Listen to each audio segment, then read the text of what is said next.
બોલીશ વધારે પડતા છે. હાલ જે છે ને આપણે ન્યુટ્રલ વાયરને ચેન્જ કર્યો છે. જે આપણે સોર્સ સાઈડથી આવે ને એ આપણે ફર્સ્ટ આવો જોઈએ, એની જગ્યાએ લોડ સાઈડ આપણે એમને કનેક્ટ કરીને રાખ્યો હતો. ઓકે અને લોડ સાઈડનો વાયર એમને સોર્સ સાઈડ રાખ્યો હતો. ઓકે દેટ મીન્સ કે જેટલું બી તમે એક્સપોર્ટ કરો છો ને એ ઇમ્પોર્ટમાં બતાવે અને ઇમ્પોર્ટ કરો છો એ એક્સપોર્ટમાં બતાવે. કરેક્ટ. અને એના લીધે તમારે બિલ આવી રહ્યું હતું. ઓકે. અને જનરેશન જે થતું હતું એ આપણે ક્રેડિટ નહોતું મળતું. નહીં, એ ક્રેડિટ ના મળે તમને આમાં, કારણ કે તમારું જનરેશન વધારે થતું હોય અને તમારું એક્સપોર્ટ જે છે ને એ વધારે થતું હોય ઇમ્પોર્ટની જગ્યાએ, કારણ કે તમારે રહેવાનું અહીંયા બહુ ઓછું ટાઈમ હોય છે. કરેક્ટ. બરાબર છે. એના લીધે તમારું જે બી જનરેશન થતું હતું ને એ મેક્સિમમ જનરેશન તમારું એક્સપોર્ટ થતું હતું.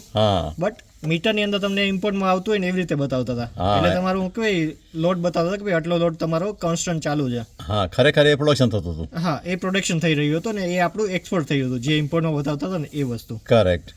એટલે એટલા માટે આટલું બધું, એટલે જેટલું પ્રોડક્શન આવતું હતું, પ્રોડક્શન થતું હતું એ કન્ઝમ્પશનના બદલે એટલે સપ્લાય થતા નહોતો થતો ત્યાં આગળ. અને પણ આપણને બિલમાં બતાવતું હતું ખોટું રીતે. બતાવ્યું હતું ખોટું રીતે, એટલા માટે. એટલે તમારે 5000નું જે બિલ આવતા હતા એ ખોટા આવતા હતા, એના લીધે આવતા હતા. એટલે હવે એ લોકોએ ક્રેડિટ આપવું પડે બધું. હા, બરાબર છે. સારું, ચલો, ઓકે, થેન્ક યુ.